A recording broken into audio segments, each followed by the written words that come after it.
Shabbat Shalom, everyone. This past week was a week that was both very sad and also it contained some inspiration for all of us at B'nai Torah. I've been at B'nai Torah for more than 28 years now, and I've seen generations go and generations come.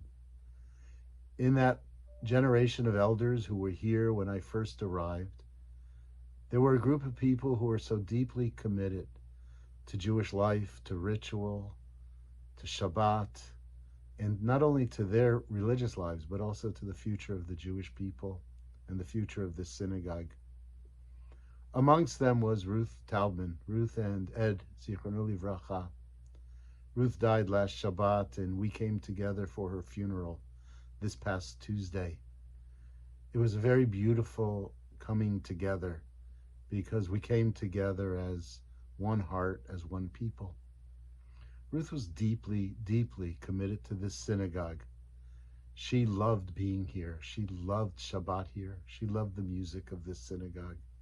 She was supportive of all of us who worked here.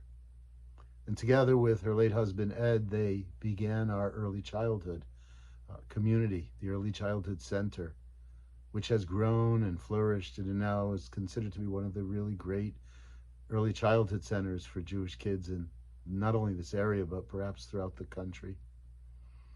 It was her concern that what she knew and what she had and what she valued would be passed on to future generations. Early in the Torah, there's a parsha that has to do with Jacob, Yaakov, leaving a place called Beersheba and going to a place called Haran. In Bible studies and Torah studies, we learn that there should be nothing superfluous, and if there is, then we have to find meaning in why there is repetition. So the parsha begins, Vayetze Yaakov, and Jacob left.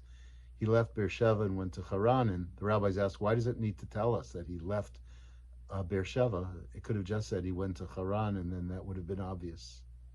And what they teach is that when someone leaves a place, if they make an impact on it, the diminished light of their presence is felt.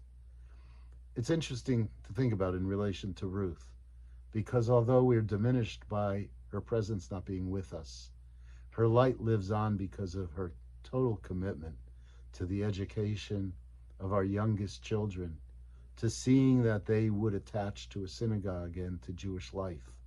And each one of those children are part of the light and the legacy that Ruth leaves behind. She will be deeply missed. This synagogue will always have her imprint, and for that we all have to be very grateful. Our condolences, of course, go to her wonderful family, and we will do our best to sustain her dream. Shabbat Shalom, everybody.